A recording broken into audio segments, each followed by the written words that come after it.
옛날, 아주 먼 옛날에 깊은 산골짜기 굽이굽이 돌아 들어가면 사람들의 발길이 좀처럼 닿지 않는 조용한 마을이 하나 숨어 있었습니다. 그곳은 사방이 높은 산으로 둘러싸여 있어서 해가 늦게 뜨고 일찍 지는 곳이었지만 밤이 되면 하늘에서 쏟아질 듯한 별들이 마을을 환하게 비추어주는 아름다운 곳이었습니다.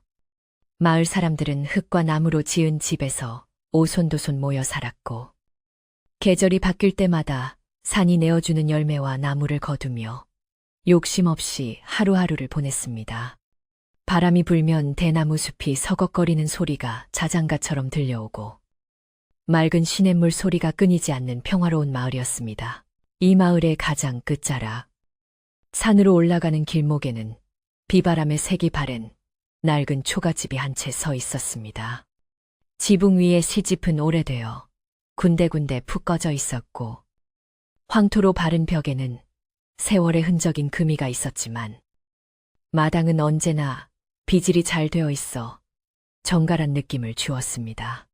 그 집에는 산이라고 불리는 12살 난 소년이 늙고 병든 할머니를 모시고 단둘이 살고 있었습니다. 산이는 어린 나이에도 불구하고 돌아가신 부모님을 대신해 집안의 가장 노릇을 하며 아픈 할머니를 지극정성으로 보살피는 효심 깊은 아이였습니다. 어느 늦가을 찬바람이 문풍지를 덜컹거리게 만들고 서리가 내리기 시작할 무렵이었습니다. 산이는 다가올 겨울을 대비해 맷감을 넉넉히 마련해야겠다는 생각에 이른 아침부터 서둘러 일어났습니다. 부엌에 나가 가마솥에 물을 끓여 할머니가 드실 숭늉을 만든 다음 지게를 짊어지고 집신끈을 단단히 동여매었습니다. 할머니, 산에 가서 굵은 나무를 좀 해올게요. 날이 추워지니 방을 따뜻하게 하려면 삭정이로는 부족할 것 같아요. 다녀올 때까지 문 잘 닫고 계세요. 산이는 방 안에 누워 계신 할머니에게 걱정 섞인 인사를 건네고 허리춤에 낫을 차고 집을 나섰습니다. 마을을 벗어나 산길로 들어서자 바닥에 떨어진 낙엽들이 바스락거리는 소리가 산이의 발걸음 소리에 맞춰 노래하듯 울려 퍼졌습니다. 공기는 차가웠지만 숲속 특유의 흙내음과 나무 향기가 산이의 코끝을 스치며 기분을 상쾌하게 만들었습니다. 산이는 평소에 다니던 얕은 산자락을 지나 더 굵고 좋은 나무가 많은 깊은 골짜기로 향했습니다. 마을 어르신들은 깊은 산에는 호랑이나 늑대가 나올 수 있으니 조심하라고 일러주셨지만 산이는 할머니가 추운 겨울을 따뜻하게 보내실 생각만 하며 두려움을 잊고 발걸음을 재촉했습니다. 한참을 올라가니 사람의 발길이 닿지 않아 풀이 무성하고 덩굴이 얽혀있는 깊은 숲속에 다다랐습니다. 산이는 땀을 닦으며 적당한 나무를 찾아 낫지를 시작했고 어느새 지게 위에는 돛감이 수북하게 쌓여갔습니다. 잠시 허리를 펴고 숨을 돌리려던 찰나 어디선가 바스락 촤 하는 기이한 소리가 들려왔습니다. 바람에 나뭇잎이 흔들리는 소리와는 분명히 다른 무언가 고통스러워하며 몸부림치는 듯한 소리였습니다. 산이는 낫을 꽉 쥐고 조심스럽게 소리가 나는 쪽으로 한 발 한 발 다가갔습니다. 소리는 커다란 바위 틈새 덤불이 우거진 곳에서 나고 있었습니다. 산이가 조심스레 덤불을 헤치고 들여다보았을 때 그의 눈앞에는 믿을 수 없는 광경이 펼쳐졌습니다. 그곳에는 이제껏 한 번도 본 적 없는 신비로운 푸른 빛깔의 비늘을 가진 뱀 한 마리가 놓여 있었습니다. 보통의 뱀과는 달리 비늘 하나하나가 마치 보석처럼 영롱하게 빛나고 있었고 눈은 깊은 호수처럼 맑고 푸른색을 띠고 있었습니다. 마을 어른들이 옛날 이야기에서나 들려주던 영험한 기운을 가진 청사 푸른 뱀과 분명해 보였습니다. 하지만 그 아름다운 푸른 뱀은 지금 큰 위험에 처해 있었습니다. 누군가 짐승을 잡으려고 놓아둔 날카로운 덫에 뱀의 몸통 중간 부분이 끼어 꼼짝도 못하고 있었던 것입니다. 뱀은 고통스러운 듯 몸을 비틀며 덫에서 빠져나오려 애쓰고 있었지만 움직일수록 날카로운 쇠붙이가 비늘을 파고들어 붉은 피가 배어나오고 있었습니다. 산이는 순간 겁이 덜컥 났습니다. 뱀은 무서운 동물이고 자칫하면 물릴 수도 있다는 생각이 들었기 때문입니다. 하지만 고통스러워하는 뱀의 눈빛이 마치 사람처럼 애처로워 보여 차마 그냥 지나칠 수가 없었습니다. 산이는 잠시 망설이다가 뱀을 구해주기로 마음먹었습니다. 괜찮아. 너를 해치려는 게 아니야. 아프지 않게 내가 꺼내줄게. 산이는 떨리는 목소리로 뱀에게 말을 걸며 천천히 다가갔습니다. 신기하게도 몸부림치던 뱀은 산이의 목소리를 알아들은 것인지 산이가 다가가자 움직임을 멈추고 가만히 그를 바라보았습니다. 산이는 조심스럽게 덫의 양쪽을 잡고 온 힘을 다해 벌리기 시작했습니다. 녹슨 덫은 꽤나 단단해서 어린 산이의 힘으로는 쉽게 벌어지지 않았습니다. 이마에 땀방울이 송글송글 맺히고 손바닥이 까져 쓰라렸지만 산이는 포기하지 않고 전 먹던 힘까지 짜냈습니다. 조금만 참아. 거의 다 됐어. 산이는 이를 악물고 덫을 잡아당겼고 마침내 철컥하는 소리와 함께 덫이 벌어졌습니다. 뱀은 그 틈을 타 스르르 몸을 빼냈습니다. 다행히 뼈가 상하지는 않은 듯 했지만 상처 부위에서는 여전히 피가 흐르고 있었습니다.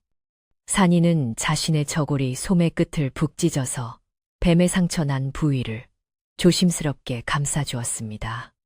뱀은 산이의 손길을 거부하지 않고 얌전히 치료를 받았습니다. 상처를 다 감싸주자 푸른 뱀은 혀를 날름거리며 산이의 얼굴을 빤히 쳐다보았습니다.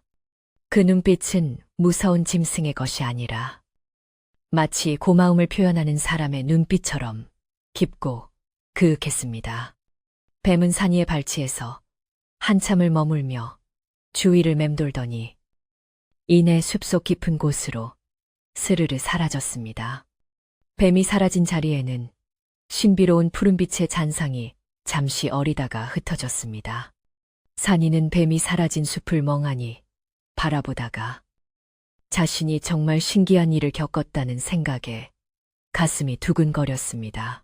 해는 어느덧 서산으로 뉘엿뉘엿 넘어가고 있었고 숲은 빠르게 어둑해지기 시작했습니다. 산이는 서둘러 지게를 짊어지고 산을 내려오기 시작했습니다. 지게의 무게는 무거웠지만 마음만은 날아갈 듯 가벼웠습니다. 말 못하는 짐승이지만 생명을 구했다는 뿌듯함이 가슴 한구석을 따뜻하게 채워주었기 때문입니다. 산길을 내려오는 내내 뱀의 그 영롱했던 푸른 눈빛이 머릿속에서 떠나지 않았습니다. 혹시 산신령님이 변한 것은 아닐까 하는 엉뚱한 상상도 해보며 산이는 집으로 향했습니다. 마을 어귀에 도착했을 때는 이미 굴뚝마다 저녁 밥 짓는 연기가 모락모락 피어오르고 있었습니다. 집집마다 새어나오는 희미한 불빛들이 어둠을 밝히고 있었고 어디선가 개 짖는 소리가 들려왔습니다. 산이가 살인문을 열고 들어서자 방문이 열리며 할머니의 쉰 목소리가 들려왔습니다. 산이야, 이제 오느냐 해가 졌는데 왜 이리 늦었어? 걱정되어서 혼났다. 할머니는 기침을 콜록이면서도 손자를 반갑게 맞아주었습니다. 산이는 뱀에 대한 이야기는 왠지 비밀로 하는 게 좋을 것 같아. 그저 나무를 하느라 조금 늦었다고 둘러대며 마당에 짐을 풀었습니다. 산이는 부엌으로 들어가 아궁이에 불을 지폈습니다.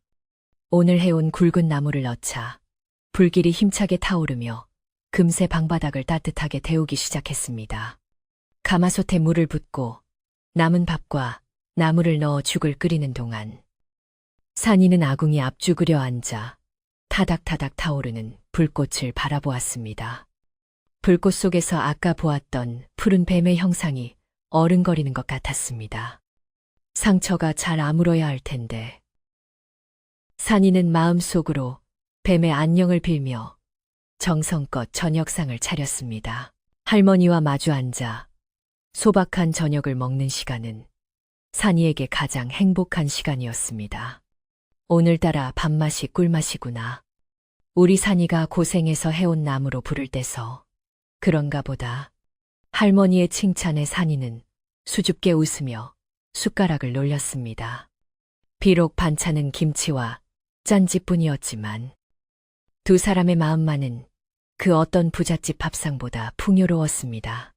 저녁을 먹고 난 후 산이는 할머니의 다리를 주물러 드리며 오늘 산에서 있었던 일들 중 뱀 이야기만 쏙 빼고 조잘조잘 이야기를 늘어놓았습니다.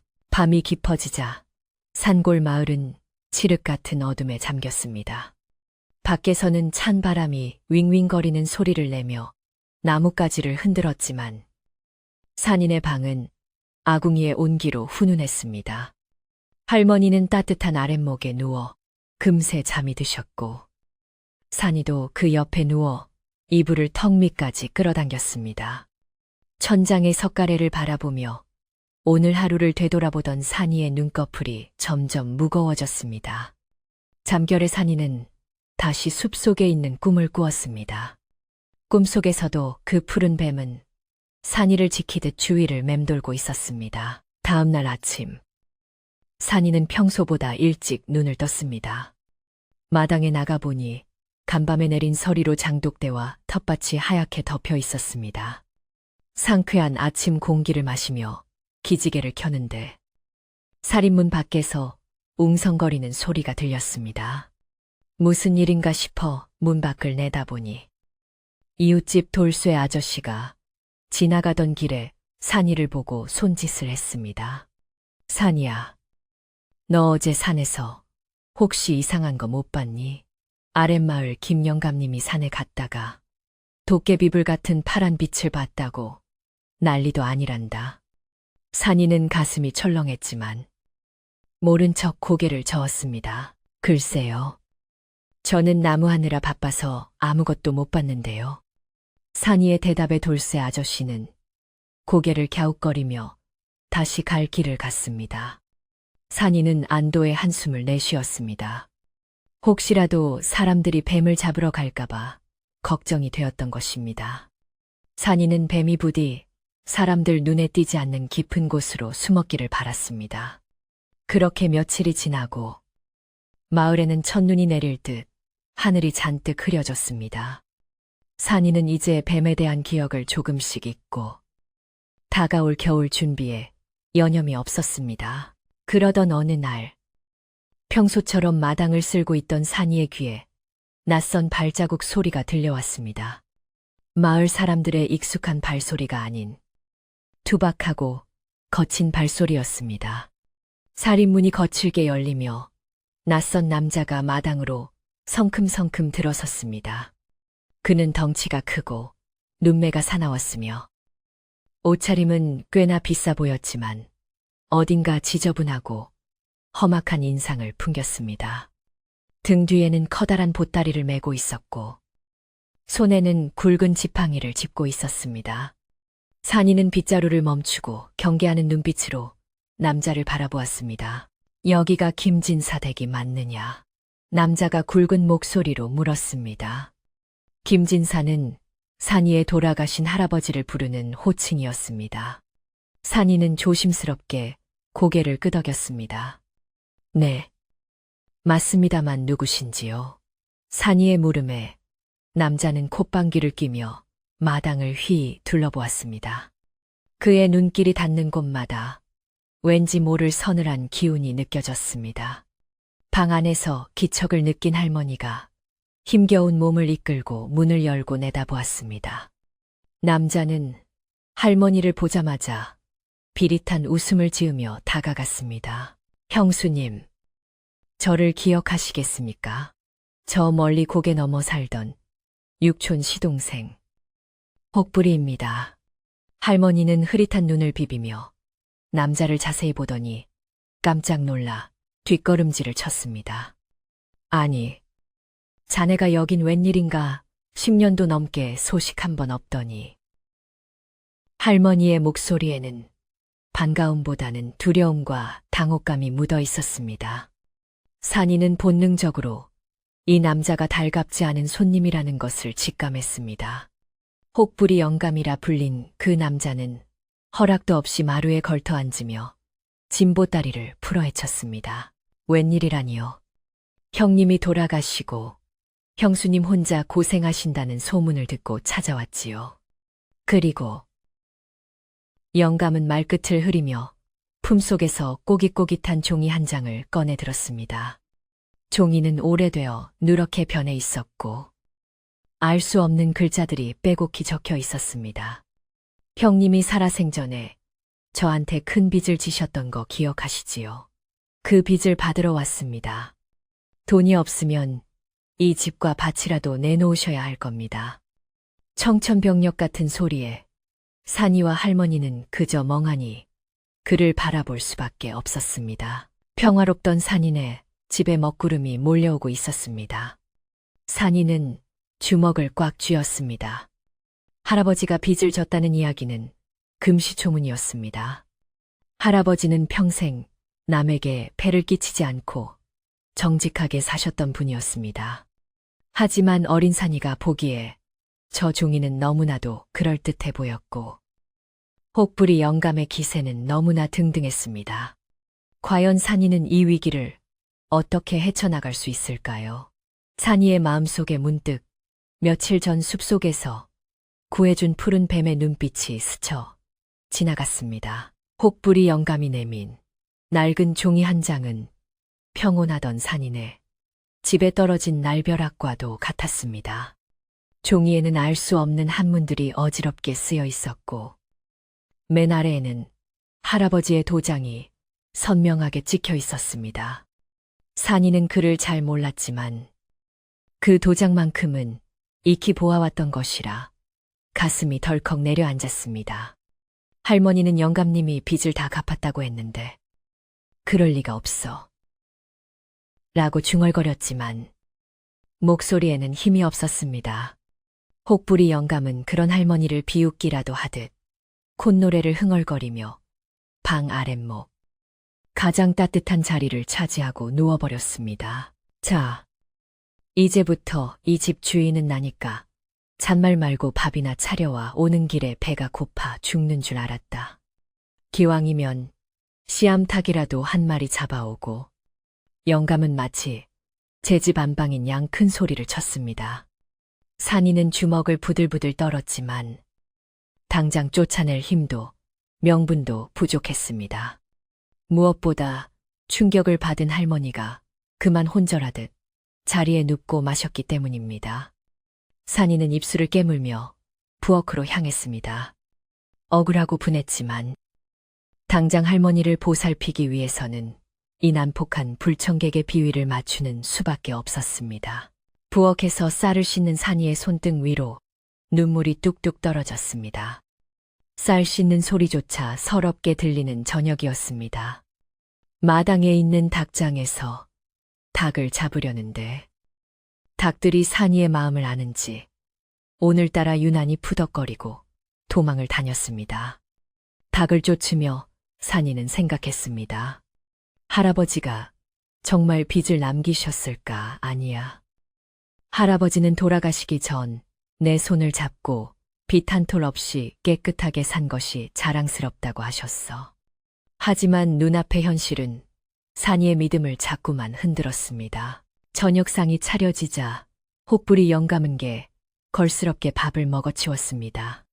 밥알이 튀고 국물이 흐르는 것도 아랑곳하지 않고 닭다리를 뜯으며 술까지 요구했습니다. 술은 없느냐. 주인이 바뀌었는데 축하주 한 잔은 있어야지. 그의 뻔뻔한 태도에 산이는 끓어오르는 화를 꾹꾹 눌러 담으며 물 한 그릇을 떠다 놓았습니다. 술은 없습니다. 할머니가 편찮으시니 조용히 좀 해주세요. 산이의 당돌한 말에 영감은 눈을 부라렸지만 배가 부른 탓인지 이쑤시개를 쑤시며 트림을 꺼억하고는 대자로 뻗어 코를 골기 시작했습니다. 그날 밤 산이는 한숨도 잘 수 없었습니다. 안방을 차지한 영감 때문에 산이와 할머니는 좁은 윗방으로 밀려나야 했습니다. 벽 하나를 사이에 두고 들려오는 영감의 우렁찬 코골이 소리는 마치 집을 무너뜨릴 듯 위협적으로 들렸습니다. 할머니는 열이 오르내리며 헛소리를 하셨고 산이는 밤새 물수건을 갈아주며 할머니 곁을 지켰습니다. 창호지 문 밖으로 들려오는 바람 소리가 오늘따라 구슬프게 들렸고 집안의 공기는 무겁게 가라앉아 숨이 막힐 지경이었습니다. 다음 날부터 혹부리 영감의 행패는 더욱 심해졌습니다. 그는 아침 늦게까지 늘어지게 자다가 일어나서는 마당을 어슬렁거리며 집안 살림살이를 하나하나 참견하기 시작했습니다. 이 항아리는 너무 낡았군. 깨버려야겠어. 라며 멀쩡한 장독을 지팡이로 툭툭 치기도 하고 창고에 쓸모없는 잡동사니가 너무 많아. 다 내다 버려라며 할아버지의 손때가 묻은 농기구들을 마당으로 집어 던지기도 했습니다. 산이가 말리려 들면 내 집 물건 내 마음대로 하는데 내 놈이 무슨 상관이냐라며 호통을 쳤습니다. 이 소란스러운 상황은 금세 마을 사람들에게도 알려졌습니다. 우물가에 모인 아낙네들은 물동이를 내려놓고 수군거리기 시작했습니다. 세상에, 산인의 집에 웬 험상궂은 영감이 들어왔다며. 글쎄, 죽은 김 진사가 빚을 졌다면서 집을 내놓으라고 난리를 친다는구먼. 말도 안 돼. 김진사 어른이 어떤 분인데 빚을 남겨 저 영감이 사기꾼 아냐. 마을 사람들은 모두 산인애를 걱정했지만 혹부리 영감이 내밀었다는 문서와 그의 험악한 기세에 눌려 선뜻 나서지 못하고 눈치만 보고 있었습니다. 산이는 물을 기르러 우물가에 갔다가 사람들의 시선을 느꼈습니다. 평소 같으면 반갑게 인사를 건넸을 이웃들이었지만 오늘은 왠지 서글픈 눈빛으로 산이를 바라보았습니다. 옆집 돌쇠 아저씨가 다가와 산이의 어깨를 두드리며 작은 목소리로 말했습니다. 산이야, 무슨 일 있으면 바로 소리치거라. 우리가 달려갈 테니. 저 영감, 보통 내기가 아닌 것 같아. 산이는 고개를 끄덕였지만 마음 한구석은 여전히 시렸습니다. 누구도 법이라 우기는 저 종이 쪼가리를 당해낼 수는 없을 것 같았기 때문입니다. 그때 마을 어귀에서 지팡이를 짚은 노인 한 분이 산이를 불렀습니다. 마을에서 가장 나이가 많고 지혜롭기로 소문난 왕할머니였습니다. 왕할머니는 허리가 굽어 지팡이 없이는 걷기도 힘들었지만 눈빛만은 젊은이 못지않게 형형한 분이었습니다. 마을의 대소사를 모두 기억하고 있어 걸어다니는 역사책이라 불리는 분이기도 했습니다. 산이야, 잠시 내 집으로 오거라. 왕할머니의 목소리는 작았지만 위엄이 있었습니다. 산이는 물동이를 내려놓고 할머니를 따라갔습니다. 왕할머니네 집은 마을 가장 높은 곳에 있는 작은 토굴집이었습니다. 방 안에는 말린 약초 냄새가 은은하게 퍼져 있었고 오래된 서책들이 한쪽 벽을 가득 채우고 있었습니다. 할머니는 산이를 앉혀놓고 따뜻한 차 한 잔을 내주셨습니다. 많이 힘들지. 그 혹불이라는 작자. 내 어렴풋이 기억이 나는구나. 할머니의 말에 산이의 눈이 번쩍 뜨였습니다. 정말이세요? 정말 우리 할아버지가 빚을 지셨나요? 산이는 지푸라기라도 잡는 심정으로 물었습니다. 왕할머니는 고개를 가로저으며 천천히 입을 열었습니다. 아니야. 네, 할아버지는 빚을 지는 성격이 못 된다. 오히려 남에게 베풀면 베풀었지. 내가 기억하기로 10년 전쯤 흉년이 들었을 때 내 할아버지가 먼 친척이라는 사람에게 돈을 빌려준 적은 있어도 빌린 적은 없다. 할머니의 말은 산이에게 한 줄기 빛과 같았습니다. 하지만 증거가 없다는 것이 문제였습니다. 그런데 그 작자가 문서를 들고 왔다니. 아마도 내 할아버지가 돌아가신 틈을 타 문서를 조작했거나 옛날에 주고받은 편지 같은 것을 악용하는 게 분명해. 왕할머니는 잠시 생각에 잠기더니 산이의 손을 꼭 잡으며 당부했습니다. 산이야, 잘 듣거라. 그 사람은 뱀의 혀를 가졌지만 뱀의 지혜는 없는 사람이다. 욕심이 눈을 가리면 보아야 할 것을 보지 못하는 법이지. 그가 찾는 것은 단순히 집과 땅만이 아닐 게다. 내 할아버지가 남긴 무언가를 찾고 있는 눈치야. 산이는 침을 꼴꺽 삼켰습니다. 무언가라니요. 내 할아버지는 평생을 검소하게 살았지만 가문의 중요한 기록이나 약속을 적은 문서를 아주 소중히 여기셨단다. 아마 그 속에 빚을 다 갚았다는 증좌나 오히려 돈을 빌려줬다는 기록이 있을지도 모른다. 할머니의 조언은 계속되었습니다. 집안의 오래된 물건들을 잘 지켜라. 특히 내 할아버지가 평소에 아끼시던 마루밑이나 석갈의 틈 같은 곳을 잘 살펴보거라. 그리고 절대 그 사람 앞에서 약한 모습을 보이지 마라. 네가 이 집의 주인이다. 산이는 왕할머니의 말씀을 가슴 깊이 새겼습니다. 두려움에 떨고만 있던 마음이 조금씩 단단해지는 것을 느꼈습니다. 그래, 내가 우리 집을 지켜야 해. 할머니도, 이 집도 내가 지킬 거야. 산이는 왕할머니에게 큰 절을 올리고 다시 집으로 향했습니다. 산이가 집으로 돌아왔을 때 해는 뉘엿뉘엿 지고 있었습니다. 살인문을 들어서자 마당 한 구석이 파헤쳐져 있는 것이 보였습니다. 혹부리 영감이 채니를 들고 마당 여기저기를 들쑤시고 다닌 흔적이었습니다. 이 쥐뿔도 없는 집구석에 돈 될 만한 게 하나도 없다니 영감은 땀을 뻘뻘 흘리며 투덜거리고 있었습니다. 산이가 나타나자 그는 팽이를 던지며 소리쳤습니다. 야, 이놈아, 내 할아버지가 숨겨둔 금덩이나 보물 같은 거 어디다 뒀어? 바른 대로 말해. 산이는 왕할머니의 말씀을 떠올리며 당당하게 대답했습니다. 우리 집에는 그런 보물 없습니다. 그리고 남의 집 마당을 이렇게 파헤치다니. 당장 그만두세요. 산이의 눈빛이 전과 달라진 것을 느꼈는지 영감은 잠시 움찔했습니다. 하지만 이내 비릿한 웃음을 지으며 다가왔습니다. 오호라. 이제 보니 제법 말대꾸도 할 줄 아는구나. 하지만 명심해라. 이 집은 이제 내 거야. 내가 땅을 파든 집을 허물든 내 마음이란 말이다. 영감은 산이를 거칠게 밀치고 다시 방으로 들어가 버렸습니다. 밀쳐진 산이는 흙투성이가 된 옷을 털며 마루 밑을 유심히 바라보았습니다. 왕할머니가 말씀하신 할아버지가 아끼시던 곳. 어릴 적 할아버지는 여름이면 마루 밑 시원한 곳에 돗자리를 깔고 낮잠을 주무시곤 했습니다. 그리고 가끔 마루 밑 기둥 틈새에 무언가를 끼워두시는 것을 본 기억이 어렴풋이 났습니다.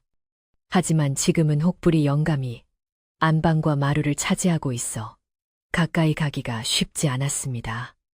산이는 밤이 깊어 영감이 잠들 때까지 기다리기로 했습니다. 그날 저녁, 바람이 심상치 않게 불어왔습니다. 하늘에는 검은 구름이 잔뜩 끼어 별빛 하나 보이지 않는 캄캄한 밤이었습니다. 마른 나뭇잎들이 바람에 휩쓸려 마당을 굴러다니는 소리가 마치 누군가의 발자국 소리처럼 들렸습니다. 산이는 윗방에서 알아누운 할머니의 이마에 물수건을 올려드리고 문풍지 너머의 동태를 살폈습니다. 안방에서는 영감의 코골이 소리가 들려오기 시작했지만 아직 깊이 잠든 것 같지는 않았습니다. 시간이 얼마나 흘렀을까요? 산이는 불안한 마음에 잠을 이룰 수 없었습니다. 혹부리 영감이 정말로 집을 빼앗아 버리면 병든 할머니를 모시고 어디로 가야 할지 막막하기만 했습니다. 그때였습니다. 밖에서 스스 툭 하는 작은 소리가 들렸습니다. 바람 소리와는 다른 무언가가 기어가거나 떨어지는 듯한 소리였습니다. 산이는 숨을 죽이고 귀를 기울였습니다. 소리는 장독대 쪽에서 나다가 점차 마루 쪽으로 가까워지고 있었습니다. 혹시 도둑이 든 건 아닐까? 아니면 혹부리 영감이 또 무슨 짓을 꾸미는 걸까? 산이는 조심스럽게 방문을 아주 조금 열고 밖을 내다보았습니다. 칠흑 같은 어둠 속이라 아무것도 보이지 않았지만 서늘한 기운이 마당을 감돌고 있었습니다. 그리고 아주 잠깐 어둠 속에서 푸르스름한 빛이 반짝이는 것을 본 것 같았습니다. 그것은 마치 며칠 전 숲속에서 보았던 뱀의 비늘처럼 신비로운 빛깔이었습니다. 산이는 자신의 눈을 비비고 다시 보았지만 빛은 이미 사라지고 없었습니다. 내가 잘못 본 걸까? 산이는 고개를 갸웃거렸습니다. 하지만 가슴 한구석에서 알 수 없는 기대감이 피어올랐습니다. 그 뱀이 살아있을까? 상처는 다 나았을까? 혹시 나를 보러 온 것은 아닐까? 꼬리에 꼬리를 무는 생각들 속에서 산이는 문득 왕할머니의 말이 다시 떠올랐습니다. 그 사람은 뱀의 혀를 가졌지만 진짜 뱀은 은혜를 안다고 했던가. 산이는 어둠 속을 응시하며 보이지 않는 무언가가 자신을 지켜주고 있을지도 모른다는 막연한 위안을 얻었습니다. 하지만 집안의 상황은 여전히 절망적이었습니다. 혹부리 영감은 내일이면 마을 이장님을 불러 문서를 공증받고 산이와 할머니를 내쫓겠다고 으름장을 놓은 상태였습니다. 산이에게 남은 시간은 오늘 밤뿐이었습니다. 산이는 결심을 굳혔습니다. 모두가 잠든 새벽, 영감이 깊은 잠에 빠지면 몰래 마루 밑을 확인해 보기로 말입니다.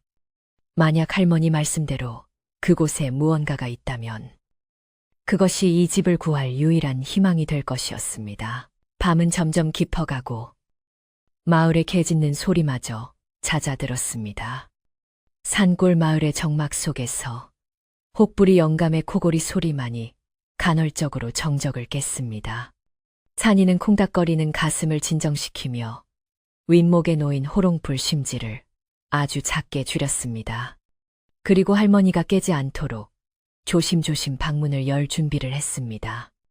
문고리를 잡은 산이의 손바닥에는 땀이 흥건했습니다. 밖에서는 빗방울이 하나둘 떨어지기 시작했습니다. 투둑, 투둑. 빗소리가 산이의 긴장된 심장 박동 소리와 섞여 묘한 리듬을 만들어내고 있었습니다. 이제 곧 새벽이 올 것입니다. 산이는 어둠 속에서 눈을 빛내며 기회를 엿보았습니다. 집을 지키려는 소년의 간절함과 탐욕스러운 영감의 코골이가 공존하는 위태로운 밤.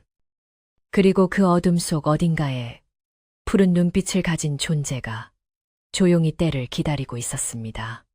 과연 산이는 마루 밑에서 진실을 찾을 수 있을까요?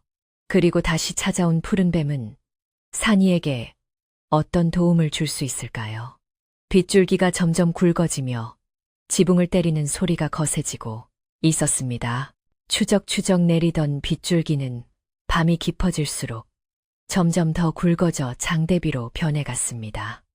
지붕을 때리는 빗소리가 마치 천둥 소리처럼 크게 울려 퍼져 산이는 뜬 눈으로 밤을 지새워야 했습니다. 빗물은 처마 끝을 타고 쉴 새 없이 흘러내려 마당에 작은 물웅덩이를 만들었고 흙냄새와 비냄새가 섞여 습하고 무거운 공기가 방 안까지 밀려 들어왔습니다. 산이는 방문 틈으로 새어 들어오는 찬바람에 몸을 떨며 얇은 이불을 끌어당겨 알아누운 할머니의 어깨를 덮어드렸습니다. 할머니는 열에 들떠 가쁜 숨을 몰아쉬면서도 가끔씩 산이의 손을 더듬어 찾으시곤 했습니다. 불안한 마음에 잠을 이룰 수 없었던 산이는 다시 한번 조심스럽게 방문을 아주 조금 열어보았습니다. 칠흑 같은 어둠 속에서 빗줄기 사이로 희미하게 푸른 빛이 깜빡이는 것이 보였습니다. 처음에는 반딧불이인가 싶었지만 비 오는 밤에 반딧불이가 있을 리 만무했습니다. 그 빛은 마루 밑 기둥과 바닥이 만나는 틈새에서 은은하게 새어나오고 있었습니다. 산이의 가슴이 쿵쾅거리기 시작했습니다. 그것은 분명 며칠 전 숲속에서 보았던 그 신비한 푸른 뱀의 눈빛과 닮아 있었습니다. 뱀이 정말로 다시 찾아와 비를 피하고 있는 것일까요? 아니면 왕 할머니의 말씀대로 무언가를 지키고 있는 것일까요? 산이는 밖으로 나가 확인해 보고 싶었지만 옆방에서 들려오는 혹부리 영감의 코골이 소리가 멈출 때마다 혹시라도 그가 깰까봐 숨을 죽였습니다. 영감은 잠기가 밝은 편이라 작은 소리에도 뒤척거리곤 했습니다. 산이는 그저 문틈으로 보이는 푸른 빛을 응시하며 마음속으로 빌었습니다. 부디 아무 일 없이 이 밤이 지나가기를. 그리고 저 뱀이 우리를 도와주기를. 빗소리에 묻혀 들리지는 않았지만 산이는 마루 밑에서 쉬익하는 뱀의 숨소리가 들리는 듯한 착각에 빠졌습니다. 그 소리는 위협적이라기보다는 마치 집을 지키는 수호신의 숨결처럼 느껴져 묘한 안도감을 주었습니다. 지루하고 긴 밤이 지나고 마침내 새벽닭이 울기 시작했습니다. 다행히 비는 그쳤지만 하늘은 여전히 잔뜩 흐려 있었고 안개가 자욱하게 끼어 마을 전체가 물속에 잠긴 듯 고요했습니다. 산이는 밤새 굳은 몸을 펴고 부엌으로 나가 아침 준비를 시작했습니다. 젖은 아궁이에 불을 붙이느라 한참을 씨름해야 했고 매캐한 연기가 방 안으로 들어가자 안방에서 기침 소리와 함께 혹부리 영감의 짜증 섞인 목소리가 들려왔습니다. 에이, 아침부터 재수없게 연기는 피우고 난리야. 잠 좀 자자. 잠 좀. 영감은 문을 벌컥 열고 나오더니 부스스한 얼굴로 마루에 걸터 앉아 담뱃대에 불을 붙였습니다. 그는 간밤의 비 때문에 눅눅해진 마루를 손바닥으로 탁탁 치며 투덜거렸습니다. 집구석이 낡아빠져서 비만 오면 곰팡이 냄새가 진동을 하는구먼. 내가 이 집을 차지하면 싹 다 밀어버리고 기와집을 지을 테다. 영감의 말 한마디가 산이의 가슴에 비수처럼 꽂혔습니다. 산이는 아무 대꾸도 하지 않고 묵묵히 밥상만 차렸습니다. 영감의 심기를 건드려봤자 좋을 것이 하나도 없다는 것을 며칠간의 경험으로 뼈저리게 느꼈기 때문입니다. 아침밥을 먹는 둥 마는 둥 해치운 혹부리 영감은 다시 활동을 개시했습니다. 그는 오늘은 기필코 돈이 될 만한 것을 찾아내겠다며 벼르고 있었습니다. 어제 마당을 파헤친 것으로도 모자라 오늘은 창고와 뒷뜰을 샅샅이 뒤지기 시작했습니다. 분명히 김진사가 어딘가에 숨겨둔 게 있을 거야. 그 구두쇠 영감이 빈손으로 갔을 리가 없어. 영감은 혼잣말을 중얼거리며 먼지 쌓인 항아리들을 뒤엎고 오래된 가구들을 마구잡이로 끌어냈습니다.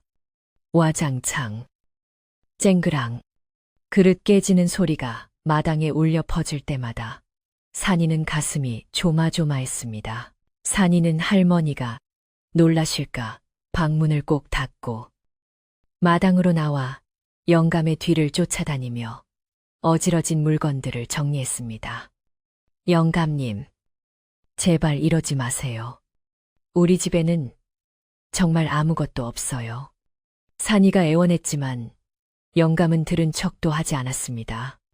오히려 산이의 애타는 모습이 영감의 의심을 더욱 부채질하는 꼴이 되었습니다. 내 놈이 이렇게 말리는 걸 보니 분명히 뭔가 있기는 있구나. 어디냐 부엌이냐 아니면 저 윗방 천장이냐.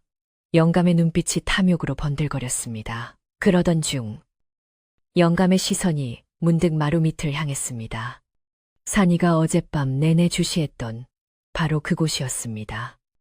마루 밑은 어둡고 습해서 평소에는 거들떠보지도 않던 곳이었지만 영감은 산이가 자꾸만 그쪽을 힐끔거리는 것을 눈치챈 모양이었습니다. 가만. 그러고 보니 옛날 노인들은 마루 밑에 항아리를 묻고 엽전을 숨겨두곤 했지. 영감은 무릎을 치며 음흉한 미소를 지었습니다. 그는 창고에서 가져온 쇠로 된 꼬챙이를 들고 마루 쪽으로 성큼성큼 다가갔습니다. 산이의 얼굴이 하얗게 질렸습니다. 거기는 안 돼요.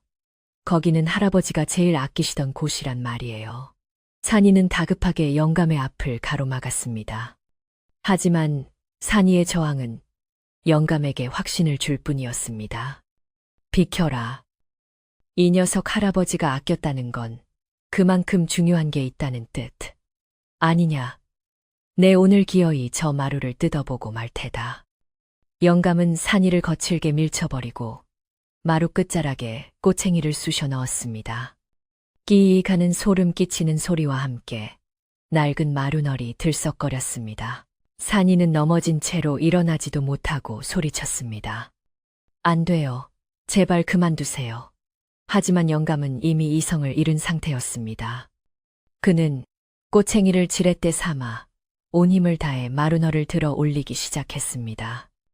으라차차 어디 한번 보자. 금괴가 나오려나. 은비녀가 나오려나 쩍. 하고 나무가 갈라지는 소리가 나더니 마루 한쪽 귀퉁이가 뜯겨 나갔습니다.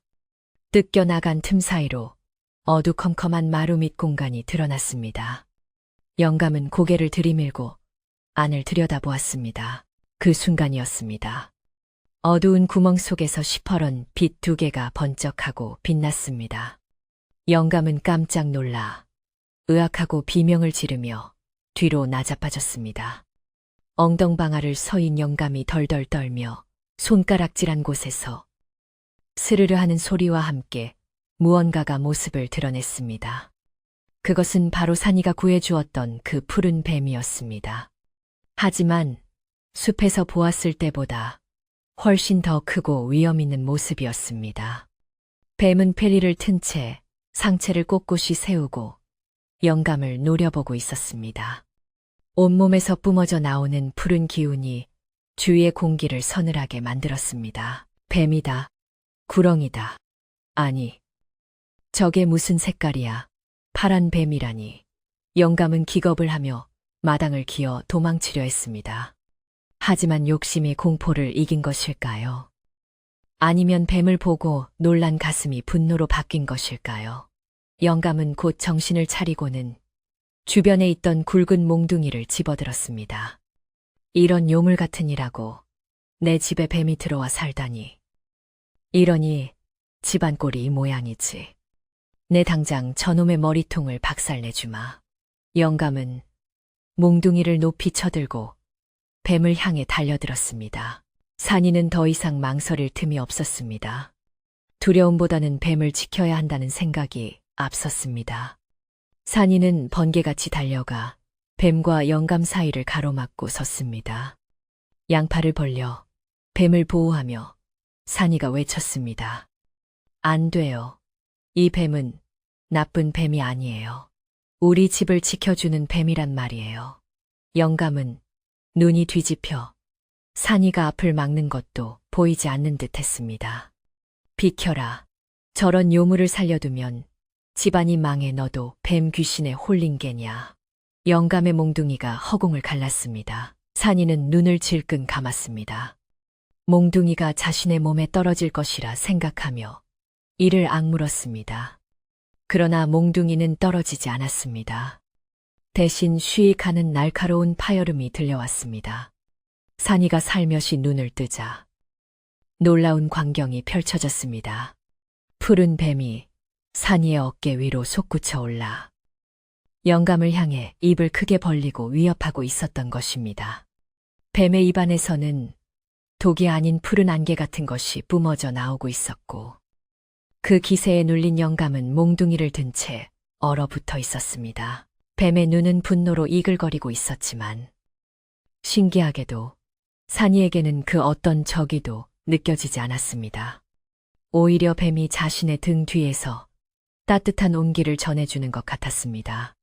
뱀은 산이를 보호하려는 듯 꼬리로 산이의 허리를 감싸고 머리는 영감을 향해 꼿꼿이 세운 채 한치의 물러섬도 없이 대치하고 있었습니다. 그것은 마치 오래된 전설 속 용이 현신한 듯한 신비롭고도 압도적인 모습이었습니다. 영감은 식은땀을 줄줄 흘리며 뒷걸음질을 쳤습니다. 이게 무슨 조화야. 뱀이 사람을 지키다니. 영감의 입술이 파르르 떨렸습니다. 그는 뱀의 기세에 완전히 압도당해 몽둥이를 들 힘조차 잃어버린 듯 했습니다. 그때 마당의 소란스러운 소리를 듣고 마을 사람들이 하나둘 모여들기 시작했습니다.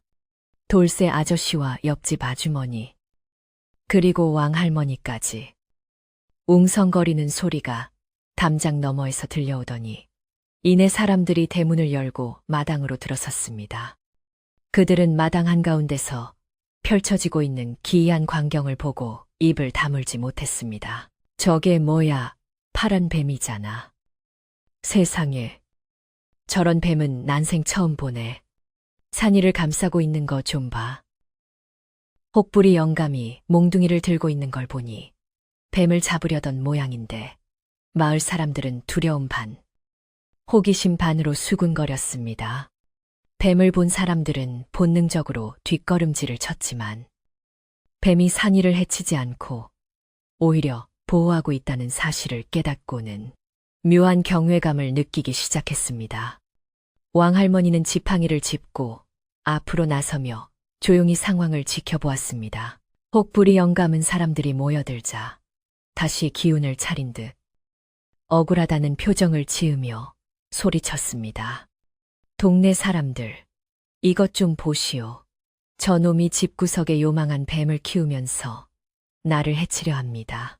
빚을 갚기 싫어서 뱀을 풀어 나를 물어 죽이려 했다고요. 영감은 뻔뻔하게 거짓말을 늘어놓으며 사람들의 동정을 사려 했습니다. 그의 목소리는 쩌렁쩌렁 울렸고 영문을 모르는 몇몇 사람들은 산이를 의심스러운 눈초리로 바라보기도 했습니다. 산이는 억울해서 눈물이 핑 돌았습니다. 아니에요. 영감님이 마루를 뜯어내고 뱀을 죽이려 해서 제가 막은 것뿐이에요. 이 뱀은 저를 구해준 뱀이라고요. 산이가 목청껏 외쳤지만 영감의 목소리가 워낙 커서 묻혀버리고 말았습니다. 조용히 해라. 뱀이 사람을 구했다는 게 말이 되느냐. 저 뱀은 분명히 사람을 홀리는 요물이야. 당장 불을 질러 태워 죽여야 해. 영감은 사람들을 선동하며 다시 몽둥이를 고쳐 잡았습니다. 분위기가 험악해지자 겁에 질린 사람들도 웅성거리며 동요하기 시작했습니다. 그때였습니다. 산이의 몸을 감싸고 있던 푸른 뱀이 스르르 몸을 풀더니 뜯겨 나간 마루 밑 구멍으로 다시 들어갔습니다. 사람들은 뱀이 도망가는 줄 알고 저것 봐라. 도망간다 하고 소리쳤습니다. 하지만 뱀은 도망가는 것이 아니었습니다. 잠시 후 뱀은 다시 구멍 밖으로 머리를 내밀었는데 그 입에는 무언가가 물려 있었습니다. 흙과 먼지가 잔뜩 묻어 있었지만 그것은 분명히 기름 종이에 겹겹이 쌓인 작은 꾸러미였습니다. 뱀은 그 꾸러미를 산이의 발 앞에 툭 하고 떨어뜨려 놓았습니다. 모두의 시선이 산이의 발 앞에 떨어진 꾸러미로 쏠렸습니다. 혹부리 영감도 몽둥이를 든 채 눈을 휘둥그레 떴습니다. 뱀은 꾸러미를 내려놓고는 다시 산이의 곁으로 돌아와 감리를 틀고 앉았습니다. 마치 이걸 열어보라고 말하는 듯한 눈빛이었습니다. 산이는 떨리는 손으로 꾸러미를 집어들었습니다. 기름 종이는 세월의 흔적으로 누렇게 변해 있었지만 뱀이 벨리를 틀고 지키고 있었던 덕분인지 습기에 젖지 않고 뽀송뽀송했습니다. 산이는 조심스럽게 기름 종이를 한꺼풀씩 벗겨냈습니다. 종이를 벗겨낼수록 주위는 쥐 죽은 듯 조용해졌습니다. 마침내 마지막 포장지가 벗겨지자 그 안에서 나온 것은 낡은 서책 한 권과 돌돌 말린 두루마리 종이 몇 장이었습니다. 산이는 그것이 무엇인지 알 수 없었지만 왕할머니가 말씀하셨던 할아버지가 남긴 기록임을 직감했습니다. 왕할머니가 천천히 산이에게 다가와 말했습니다. 산이야, 어디 한번 보자꾸나. 내 할아버지가 무엇을 그리 소중하게 간직했는지. 왕할머니는 산이에게서 서책과 종이를 건네받았습니다. 혹부리 영감은 불안한 기색을 감추지 못하고 안절부절 못했습니다. 그게 뭐 대수로운 거라고. 그냥 뱀이 물고 나온 쓰레기일 뿐이야. 이리 내놔. 영감은 왕할머니에게서 종이를 뺏으려 달려들었지만 마을 청년들이 앞을 막아서는 바람에 다가갈 수 없었습니다. 푸른 뱀은 영감이 움직일 때마다 날카롭게 쉬익거리며 경고를 보냈습니다. 영감은 뱀의 기세에 눌려 더 이상 함부로 날뛰지 못하고 입술만 깨물었습니다. 왕할머니는 돋보기를 꺼내 쓰고 천천히 두루마리를 펼쳤습니다. 흐린 날씨였지만 할머니의 눈빛만은 형형하게 빛났습니다. 종이에 적힌 글을 읽어 내려가던 왕할머니의 입가에 옅은 미소가 번졌습니다. 그리고 이내 할머니는 고개를 들어 혹부리 영감을 쏘아보았습니다. 그 눈빛은 서리발처럼 차가웠습니다. 자네, 아까 김진사가 빚을 졌다고 했지. 그리고 이 집과 땅을 내놓으라고 했고. 왕할머니의 질문에 영감은 땀을 삐질 흘리며 대답했습니다. 그렇소. 문서도 있지 않소. 그래, 문서라. 왕할머니는 슈슈스 혀를 차며 손에 든 두루마리를 높이 들어 올렸습니다. 여기 진짜 문서가 있구먼. 김진사가 돌아가시기 직전에 남긴 유언장과 자네와 거래했던 내역이 상세하게 적힌 장부 말일세. 왕할머니의 목소리가 마당에 쩌렁쩌렁 울렸습니다. 사람들은 숨을 죽이고 할머니의 다음 말을 기다렸습니다. 산이는 가슴이 터질 것만 같았습니다. 이제야 모든 진실이 밝혀지는 순간이었습니다. 왕할머니의 쩌렁쩌렁한 목소리가 마당의 공기를 갈랐습니다. 할머니는 손에 든 낡은 두루마리를 천천히 펼치며 그 안에 적힌 글귀들을 하나하나 짚어가기 시작했습니다. 종이는 세월의 무게를 이기지 못해 색이 바래고 끝이 해져 있었지만 그 위에 적힌 할아버지의 필체만큼은 어제 쓴 것처럼 또렷하고 힘이 있었습니다.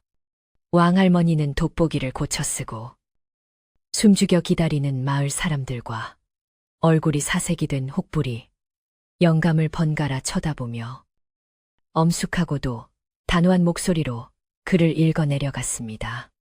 그것은 단순한 장부가 아니라 할아버지가 후손에게 남긴 진실의 기록이자 부정할 수 없는 증거였습니다. 갑진년 3월 보름, 흉년이 들어 곡식이 귀하던 때, 먼 친척 혹부리가 찾아와 사정을 하기에 쌀 10가마와 엽전 50냥을 빌려주다. 그는 이 은혜를 평생 잊지 않고 갚겠다고 맹세하며 내 앞에서 무릎을 꿇고 눈물을 흘렸다. 왕할머니가 읽어 내려가는 내용은 혹부리 영감의 주장과는 정반대였습니다. 할머니는 잠시 숨을 고르고 다음 줄을 계속 읽었습니다. 그 후 10년이 지났으나 그는 약속을 지키지 않았다. 허나 나는 그를 불쌍히 여겨 빚을 독촉하지 않았고 오히려 그가 보내온 편지를 태워 없애며 마음의 빚마저 탕감해 주기로 하였다. 다만 먼 훗날 혹시 모를 분란을 막기 위해 이 기록을 남겨두노라. 왕할머니의 낭독이 끝나자마자 마당은 벌집을 쑤셔놓은 듯 소란스러워졌습니다. 마을 사람들은 믿을 수 없다는 표정으로 서로를 쳐다보며 수군거리기 시작했고 그 수군거림은 이내 혹부리 영감을 향한 분노의 외침으로 바뀌었습니다. 세상에, 은혜를 원수로 갚아도 유분수지. 김진사 어르신이 빚을 탕감해줬는데 오히려 빚쟁이 행세를 해. 저런 파렴치한 인간을 봤나. 굶어 죽게 생긴 걸 살려줬더니 남의 집 문서를 위조해서 집을 뺏으려 들어. 사람 탈을 쓰고 어찌 저럴 수가 있어. 사람들의 비난이 화살처럼 영감에게 쏟아졌습니다. 혹부리 영감의 얼굴은 불그락불그락하며 터질 듯이 달아올랐습니다. 그는 당황하여 눈동자를 이리저리 굴리며 변명할 거리를 찾으려 애썼지만 이미 드러난 명백한 증거 앞에서는 어떤 말도 통하지 않을 것 같았습니다. 거짓말이야. 저 노인네가 글을 잘못 읽은 거야. 아니면 저 종이가 가짜라고. 김진사가 나를 얼마나 미워했는데 빚을 탕감해줘. 말도 안 되는 소리. 영감은 악을 쓰며 발악했지만 그의 목소리는 이미 떨리고 있었고 아무도 그의 말을 믿어주지 않았습니다. 그는 궁지에 몰린 쥐처럼 식은땀을 줄줄 흘리며 뒷걸음질을 쳤습니다. 그때 산이의 곁에 켈리를 틀고 있던 푸른 뱀이 다시 한번 움직이기 시작했습니다. 뱀은 영감의 거짓된 외침을 듣고 분노한 듯 몸을 더욱 꼿꼿이 세우고 목을 부풀리며 위협적인 소리를 내뱉었습니다. 쉬이 있지. 뱀의 푸른 비늘이 햇빛이 없는 흐린 날씨 속에서도 스스로 빛을 내기 시작했는데 그 빛이 점점 강렬해져 마당 전체를 서늘하고 신비로운 푸른색으로 물들였습니다. 그것은 마치 하늘이 내리는 벌처럼 영감의 온몸을 휘감으며 압박해 들어갔습니다. 영감은 눈앞에서 벌어지는 기이한 현상에 다리가 풀려 그 자리에 주저앉고 말았습니다. 뱀의 눈빛은 영감의 영혼을 꿰뚫어 보는 듯 날카롭고 매서웠습니다. 영감은 뱀의 눈을 피하려 고개를 돌렸지만 어느 쪽을 봐도 푸른 빛이 자신을 가두고 있는 것 같은 공포를 느꼈습니다. 살려줘. 내가 잘못했어. 뱀 귀신이 나를 잡아먹으려 한다.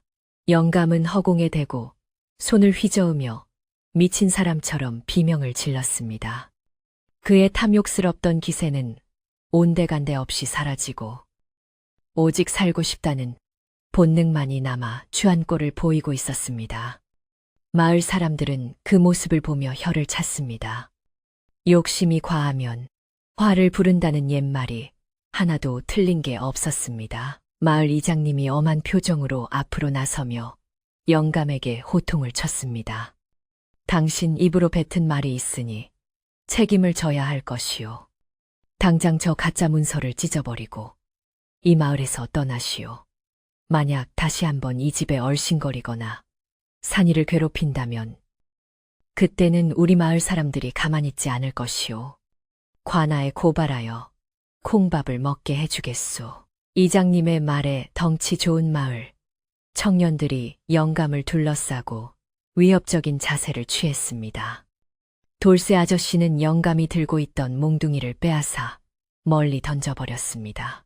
혹부리 영감은 부들부들 떨며 품속에서 자신이 가져왔던 위조 문서를 꺼냈습니다. 그리고는 산이와 뱀의 눈치를 살피며 문서를 갈기갈기 찢어 허공에 날려 보냈습니다. 내가 잠시 미쳤었나 보. 다시는 안 오겠소. 제발 목숨만은 살려주시오. 영감은 바닥을 기어가다시피 하여 자신의 진보다리를 챙겼습니다.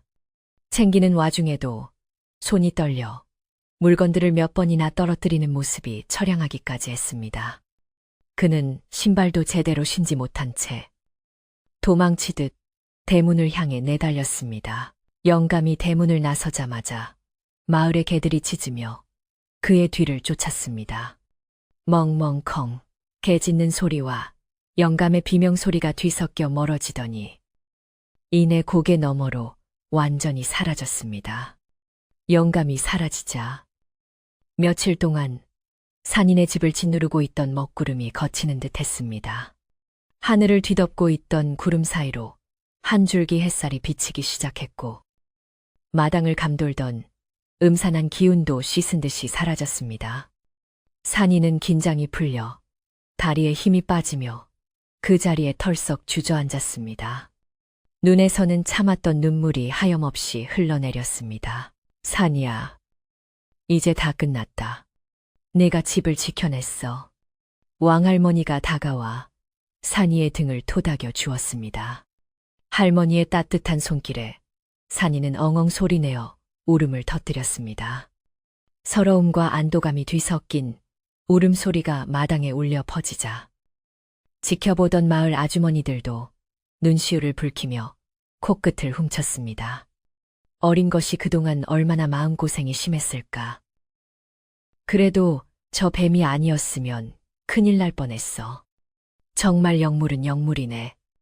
사람들은 산이를 위로하며 동시에 산이 곁을 지키고 있는 푸른 뱀을 경외 어린 눈빛으로 바라보았습니다. 신기하게도 영감이 사라지자 뱀의 몸에서 뿜어져 나오던 강렬한 빛은 서서히 잦아들었습니다. 뱀은 다시 온화하고 깊은 눈빛으로 돌아와 산이를 바라보았습니다. 산이는 눈물을 닦고 조심스럽게 손을 뻗어 뱀의 머리를 쓰다듬었습니다. 차갑지만 매끄러운 비늘의 감촉이 손끝에 전해졌습니다. 고마워. 네가 나를, 우리 집을 살려줬어. 산이가 속삭이자 뱀은 혀를 날름거리며 산이의 손등에 머리를 비볐습니다. 이제 마을 사람 중 누구도 뱀을 무서워하거나 피하려 하지 않았습니다. 그들은 뱀을 산이네, 집을 지키는 수호신으로 받아들이기 시작했습니다. 소란이 진정되자 마을 사람들은 누가 먼저랄 것도 없이 팔을 걷어붙이고 집안 정리를 돕기 시작했습니다. 돌쇠 아저씨는 창고에서 톱과 망치를 가져와 혹부리 영감이 부숴놓은 마루를 수리하기 시작했습니다. 내가 예전부터 김진사댁 마루가 낡아서 손을 좀 봐야겠다고 생각했는데 이번 기회에 아주 튼튼하게 고쳐주마. 뚝딱뚝딱. 못 박는 소리가 경쾌하게 울려 퍼졌습니다. 부서진 나무 조각들이 치워지고 새 나무 판자가 덧대어지자 마루는 금세 예전보다 훨씬 단단하고 말끔한 모습으로 변해갔습니다. 아낙네들은 부엌으로 몰려가 솥을 걸고 불을 지폈습니다. 산이야, 그동안 밥도 제대로 못 먹었지. 우리가 맛있는 점심 해줄 테니 조금만 기다려라. 쌀독을 열어 쌀을 씻고 텃밭에서 싱싱한 채소를 뜯어와 겉절이를 무치는 손길들이 분주했습니다. 아궁이에서 타오르는 장작불 소리와 도마 위에서 칼질하는 소리가 어우러져 집안은 다시 활기로 가득 차기 시작했습니다. 며칠 동안 냉골이었던 방바닥에도 따뜻한 온기가 돌기 시작했고 굴뚝에서는 하얀 연기가 모락모락 피어올랐습니다. 방 안에서 앓고 있던 할머니도 밖에 웅성거림과 밥 짓는 냄새에 기운을 차리고 일어나 앉았습니다. 옆집 아주머니가 부축하여 방문을 열고 나오신 할머니는 말끔하게 정리된 마당과 분주히 움직이는 이웃들을 보고 눈을 의심했습니다. 이게 다 무슨 일이냐? 그 험악한 영감은 어디 가고 산이가 달려가 할머니의 품에 안기며 그동안 있었던 일을 설명해 드렸습니다. 할머니는 뱀을 보고 깜짝 놀라셨지만 산이의 설명을 듣고는 뱀을 향해 합장하며 절을 올렸습니다. 미물이라도 은혜를 아는 것이 사람보다 낫구나. 고맙다. 정말 고맙다. 어느새 마당에는 거대한 멍석이 깔리고 소박하지만 풍성한 잔치상이 차려졌습니다. 집집마다 가져온 김치, 나물, 그리고 갓 지은 하얀 쌀밥과 구수한 된장찌개가 상 위에 올랐습니다. 막걸리 한 사발이 돌고 사람들의 웃음소리가 담장을 넘어갔습니다. 자, 산인의 집의 평화를 위하여 이장님의 선창에 모두가 잔을 부딪혔습니다. 산이도 밥그릇 가득 담긴 밥을 숟가락으로 푹 퍼서 입안 가득 넣었습니다. 꿀맛 같은 밥맛에 지난 며칠간의 고통이 눈 녹듯 사라지는 것 같았습니다. 산이는 밥을 먹다 말고 부엌에서 날달걀 하나를 가져왔습니다. 그리고는 마루 밑 양지 바른 곳에 얌전히 웅크리고 있는 푸른 뱀 앞에 조심스럽게 놓아주었습니다. 이거 먹어. 너도 배고프지? 뱀은 산이를 한번 쳐다보고는 달걀을 한 입에 삼켰습니다. 마을 사람들은 그 모습을 흐뭇하게 바라보며 짐승과 사람이 마음을 나누는 모습에 감동했습니다. 아이들은 뱀이 신기한 듯 주위에 둘러앉아 구경했고, 뱀은 아이들이 떠들어도 전혀 동요하지 않고 평온하게 햇볕을 쬐고 있었습니다. 해는 중천에 떠올라 마당을 환하게 비추었습니다. 비온 뒤라 그런지 하늘은 더욱 파랗고 나뭇잎들은 초록빛을 머금어 싱그러웠습니다. 찢겨 나갔던 마루가 고쳐지고 어지러졌던 장독대가 제자리를 찾으면서 산인의 집은 예전의 평온함을 되찾았습니다. 아니, 이웃들의 정과 사랑이 더해져 예전보다 훨씬 더 따뜻하고 단단한 집이 되었습니다. 할머니의 얼굴에도 오랜만에 혈색이 돌았고 기침 소리도 훨씬 잦아들었습니다. 왕 할머니는 마루 끝에 앉아 차를 마시며 산이에게 말씀하셨습니다. 산이야, 오늘 일을 평생 잊지 말거라. 욕심은 눈을 멀게 하지만 진심은 짐승의 마음도 움직이는 법이란다. 네가 뱀을 구하지 않았다면 오늘 이 문서는 영영빛을 보지 못했을 게다. 결국 내 착한 마음이 너를 구한 것이야. 산이는 왕 할머니의 말씀을 가슴 깊이 새기며 고개를 끄덕였습니다. 마당 한가운데서 뱀의 비늘이 햇살을 받아 보석처럼 반짝였습니다. 오후가 되자 배불리 먹은 마을 사람들은 하나둘씩 집으로 돌아갈 채비를 했습니다. 산이야, 필요한 거 있으면 언제든 말해라. 할머니 약 다 떨어지면 내가 읍내 나갈 때 사다 주마. 따뜻한 인사말들이 오고 갔습니다. 사람들은 대문을 나서며 산이의 어깨를 한 번씩 두드려 주었고, 산이는 그들의 뒷모습을 보며 깊이 고개 숙여 인사했습니다. 마을 사람들이 모두 돌아가고 나자 집안에는 다시 고요가 찾아왔습니다. 하지만 그것은 혹부리 영감이 있을 때에 무겁고 무서운 고요가 아니라 평화롭고 안락한 고요였습니다. 산이는 마당을 비질하며 뱀이 있던 자리를 보았습니다. 뱀은 어느새 마루 밑 자신의 자리로 돌아가 조용히 휴식을 취하고 있었습니다. 산이는 빗자루를 내려놓고 마루에 걸터 앉아 하늘을 올려다 보았습니다. 흘러가는 구름이 마치 웃고 있는 할아버지의 얼굴처럼 보였습니다. 할아버지, 감사합니다. 제가 이 집을, 그리고 할머니를 끝까지 지킬게요. 산이의 다짐이 바람을 타고 하늘로 올라갔습니다. 저녁놀이 붉게 물들기 시작하자 산골 마을은 다시금 아름다운 주황빛으로 물들었습니다.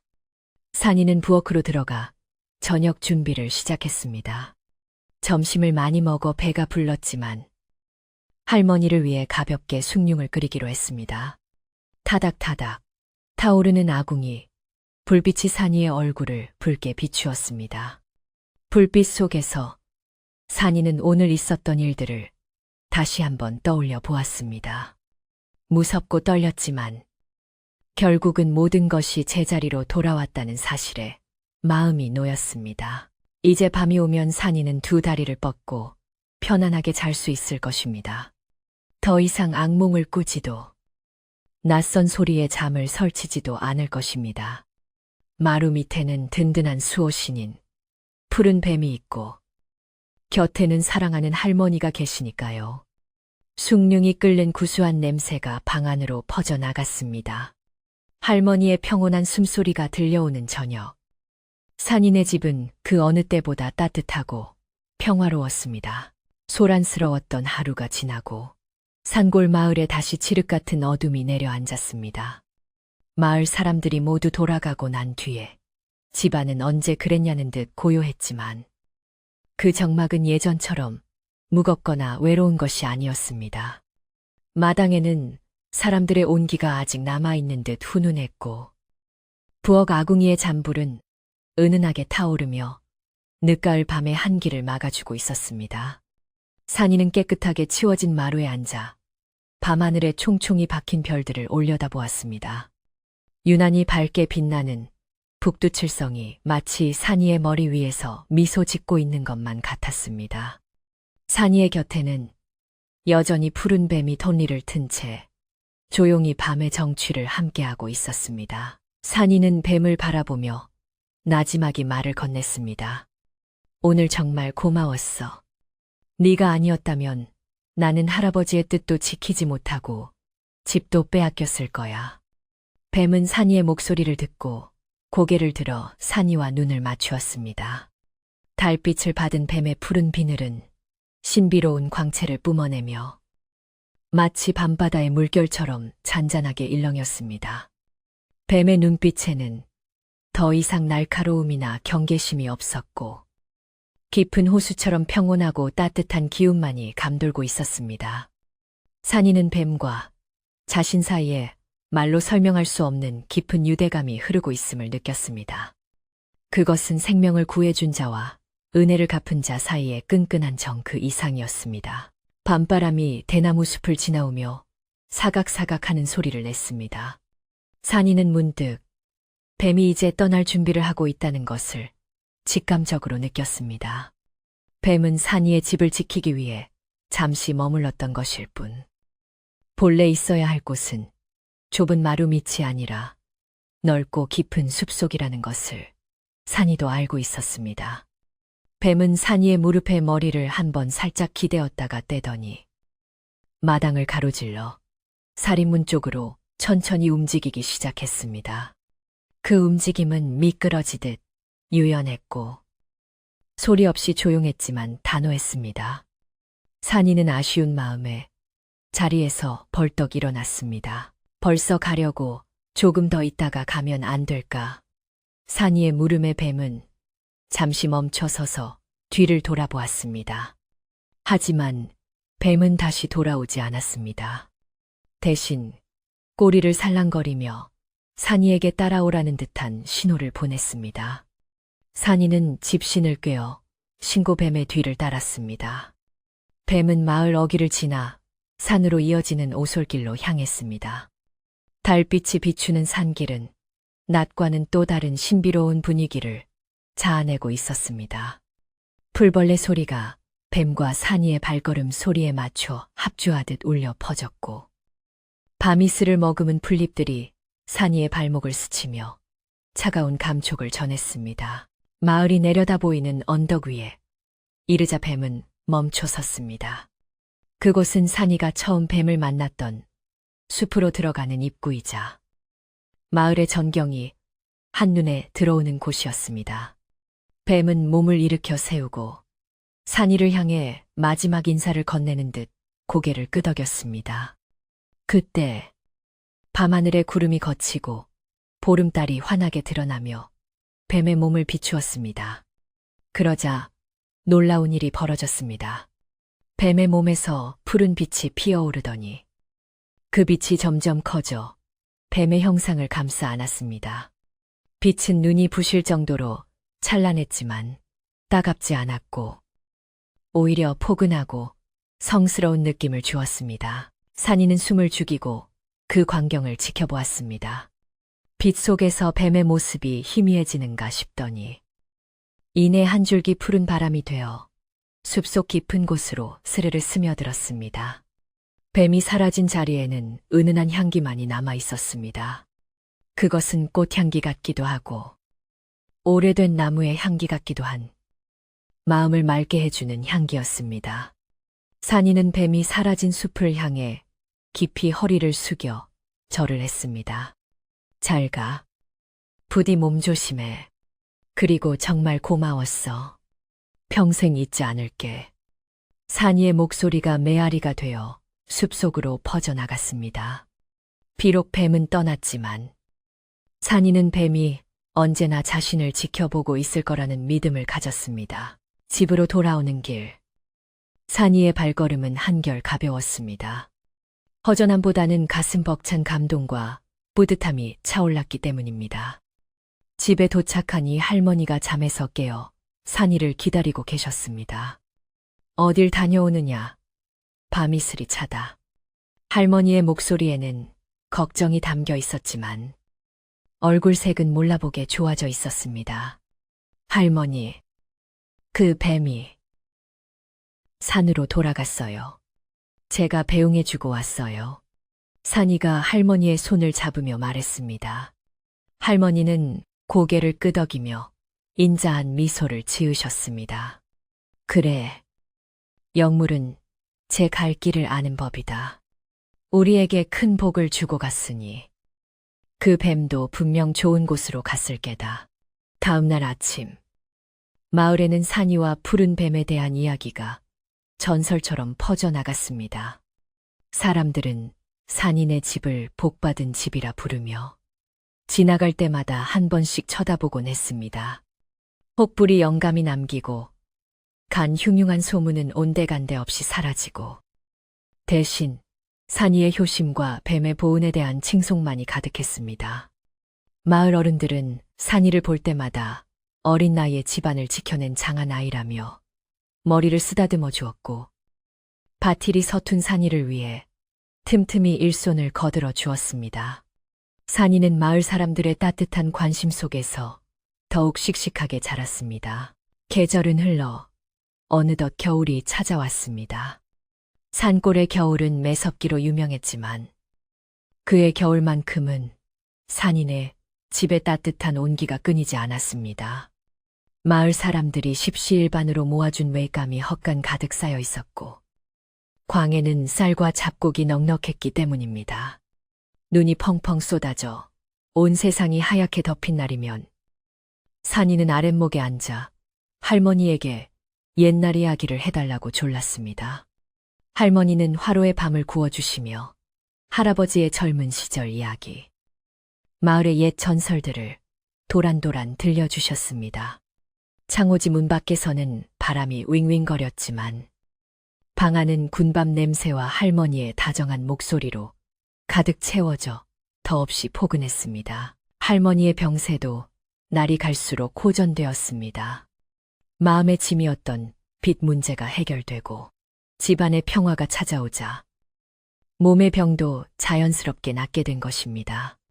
이제 할머니는 지팡이 없이도 마당을 거닐 수 있게 되었고 날이 좋은 날에는 산이와 함께 나무를 다듬거나 매주를 쓰기도 했습니다. 이게 다 내 덕분이다. 그리고 그 뱀 덕분이고 할머니는 종종 마루 밑을 바라보며 감사의 말을 잊지 않으셨습니다.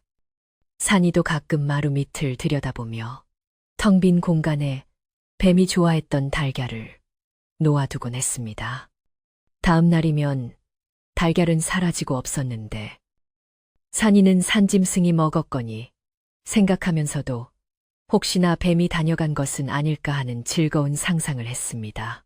겨울이 지나고 마당의 매화나무 가지에 꽃망울이 터지기 시작했습니다. 봄이 온 것입니다.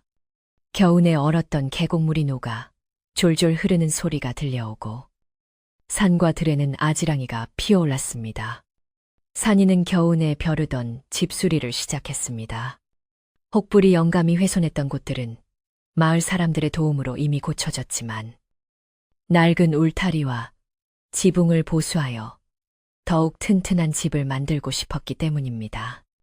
산이가 지붕에 올라가 썩은 잿집을 걷어내고 새 집을 얻는 모습은 이제 어엿한 가장의 모습이었습니다. 지나가던 마을 사람들은 산이가 이제 다 컸구나. 김진사 어른이 하늘에서 보고 흐뭇해 하시겠다. 며 덕담을 건넸습니다. 어느 날 왕할머니가 산이를 찾아오셨습니다. 왕할머니는 따뜻한 봄볕을 쬐며 산이에게 말씀하셨습니다. 산이야, 내가 보여준 용기와 진심이 이 마을에 큰 교훈을 주었다.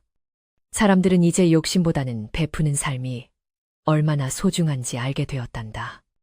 왕할머니의 말씀대로 마을 분위기는 예전보다 훨씬 더 화기애애해졌습니다. 이웃 간에 음식을 나누는 일이 잦아졌고, 어려운 일이 생기면 내일처럼 발벗고 나서는 풍습이 자리 잡았습니다. 산 위의 작은 선행과 뱀의 보은이 마을 전체를 변화시킨 것입니다. 산이는 쑥스러운 듯 머리를 긁적였지만 가슴 속에는 자부심이 몽글몽글 피어올랐습니다. 봄 농사가 시작되자 산이는 그 누구보다 부지런히 밭을 갈았습니다. 소가 없는 산이를 위해 이웃집 돌쇠 아저씨가 소를 빌려주었고, 산이는 고마운 마음의 돌쇠 아저씨네 밭일도 제 일처럼 도왔습니다. 씨앗을 뿌리고 물을 주며 땀 흘려 일하는 동안 산이는 자연의 섭리와 생명의 소중함을 온몸으로 배웠습니다. 흙을 만지는 산이의 손은 거칠어졌지만 그 손은 정직한 노동의 대가를 아는 아름다운 손이었습니다. 싹이 트고 잎이 자라는 것을 보며 산이는 뱀을 구해주던 그날의 숲을 떠올렸습니다. 모든 생명은 연결되어 있고 서로 돕고 살아야 한다는 진리를 깨달았습니다. 세월은 유수와 같이 흘러 산이는 어느덧 건장한 청년으로 성장했습니다. 그동안 산이네 집은 마을에서 가장 화목하고 웃음이 끊이지 않는 집으로 소문이 자자했습니다. 산이는 부지런히 일하여 논밭을 늘렸고 낡은 초가집을 허물고 번듯한 기와집을 지어 할머니를 편안히 모셨습니다. 할머니는 백수 99살을 누리시며 산이의 보살핌 속에서 행복한 노후를 보내셨습니다. 비록 몸은 늙었지만 마음만은 언제나 청춘이라며 할머니는 마을 아이들에게 옛 이야기를 들려주는 것을 낙으로 삼으셨습니다. 물론 그 이야기 보따리 속에서 가장 인기 있는 이야기는 단연 푸른 뱀과 용감한 소년의 이야기였습니다. 어느 맑은 가을날, 산이는 추수를 마치고 넉넉한 마음으로 산에 올랐습니다. 뱀을 처음 만났던 그 깊은 골짜기로 향하는 발걸음은 여전히 설레었습니다. 10여 년이 지났지만 숲은 변함없이 그 자리에 있었습니다. 산이는 뱀이 덫에 걸려 있었던 바위 앞에 섰습니다. 그곳에는 이름 모를 들꽃들이 만발해 있었고 나비들이 평화롭게 춤을 추고 있었습니다. 산이는 바위 위에 잘 익은 감 2개를 올려놓으며 눈을 감았습니다. 잘 지내고 있지. 내 덕분에 우리 가족은 정말 행복하게 살고 있어. 고마워. 영원한 나의 친구. 바람이 불어와 산이의 머리카락을 흩날리고 지나갔습니다. 바람결에 섞여 쉬익하는 소리가 들린 것 같았지만 산이는 뒤를 돌아보지 않았습니다. 그저 마음속으로 뱀의 안녕을 빌 뿐이었습니다. 산이는 뱀이 신이 되어 산을 지키고 있을지도 모른다고 생각했습니다. 아니면 밤하늘의 별이 되어 마을을 내려다보고 있을지도 모를 일입니다. 어떤 모습이든 상관없었습니다. 중요한 것은 그들의 인연이 시간과 공간을 초월하여 이어져 있다는 사실이었습니다.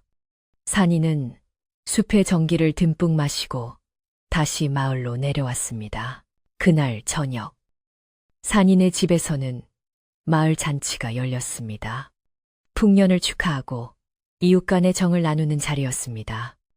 마당 가득 차려진 음식 냄새가 심리 밖까지 퍼져나갔고 풍물패에 흥겨운 가락에 맞춰 사람들은 어깨춤을 추었습니다. 할머니는 상석에 앉아 흐뭇한 표정으로 사람들을 바라보셨고 산이는 부지런히 음식을 나르며 손님들을 대접했습니다. 자, 많이들 드세요. 올해 농사가 잘 된 건 모두 이웃 여러분 덕분입니다. 산이의 겸손한 인사에 사람들은 박수를 보내며 덕담을 아끼지 않았습니다. 웃음꽃이 만발한 잔치는 밤늦도록 계속되었습니다. 밤이 깊어 사람들이 모두 돌아가고 산이와 할머니는 다시 조용한 일상으로 돌아왔습니다. 산이는 할머니의 잠자리를 봐드리고 따뜻한 꿀물 한 그릇을 내어드렸습니다. 할머니, 오늘은 정말 좋은 날이에요. 이렇게 많은 분이 우리와 함께 웃을 수 있다는 게 얼마나 감사한지 몰라요. 할머니는 꿀물을 드시고 산이의 손을 꼭 잡으셨습니다. 그래. 이게 다 네가 뿌린 씨앗이다. 착한 마음은 돌고 돌아 결국 복으로 돌아오는 법이란다. 너는 내 자랑이자 기쁨이다. 할머니의 따뜻한 칭찬에 산이의 가슴은 뭉클해졌습니다. 할머니가 잠드신 후 산이는 방에 불을 끄고 자리에 누웠습니다. 창호지 문 너머로 은은한 달빛이 스며들어 방 안을 비추었습니다. 밖에서는 귀뚜라미들이 귀뚤귀뚤하며 가을밤의 세레나데를 부르고 있었습니다. 산이는 편안하게 눈을 감고 호흡을 가다듬었습니다. 고된 하루였지만 몸은 나른하고 마음은 깃털처럼 가벼웠습니다. 머리맡에는 뱀이 남기고 갔던 그 낡은 서책이 소중하게 놓여 있었습니다. 이제는 내용을 다 외울 정도로 많이 읽었지만 산이에게는 그 무엇과도 바꿀 수 없는 가보였습니다. 바람 소리도 풀벌레 소리도 자장가처럼 들려오는 평온한 밤이었습니다. 산이의 귓가에는 옛날 할머니가 들려주던 노랫가락이 환청처럼 들려왔습니다. 착한 아이는 복을 받고 나쁜 아이는 벌을 받네. 둥개둥개 우리 아기. 밤새 안녕히 잘도 자네. 산이는 입가에 옅은 미소를 띠며 서서히 꿈나라로 빠져들었습니다. 꿈속에서 산이는 다시 푸른 뱀을 만날지도 모릅니다. 이번에는 뱀과 함께 하늘을 날아올라 세상을 구경하는 꿈일지도 모르겠습니다. 세상은 잠들고 산골 마을의 작은 집, 지붕 위로 별똥별 하나가 길게 꼬리를 그리며 떨어졌습니다. 그것은 마치 하늘이 산이와 마을 사람들에게 보내는 축복의 메시지 같았습니다. 모든 것이 제자리를 찾고 착한 사람들은 복을 받으며 나쁜 기운은 물러간 평화로운 세상. 우리가 꿈꾸는 그런 세상이 바로 여기 깊은 산골 마을에 있었습니다. 이제 여러분도 산이처럼 무거운 짐을 내려놓고 편안한 마음으로 잠자리에 드시길 바랍니다. 오늘 밤 여러분의 꿈속에도 신비롭고 따뜻한 푸른 빛이 찾아와 지친 마음을 어루만져 줄 것입니다. 잘 자요. 그리고 좋은 꿈 꾸세요.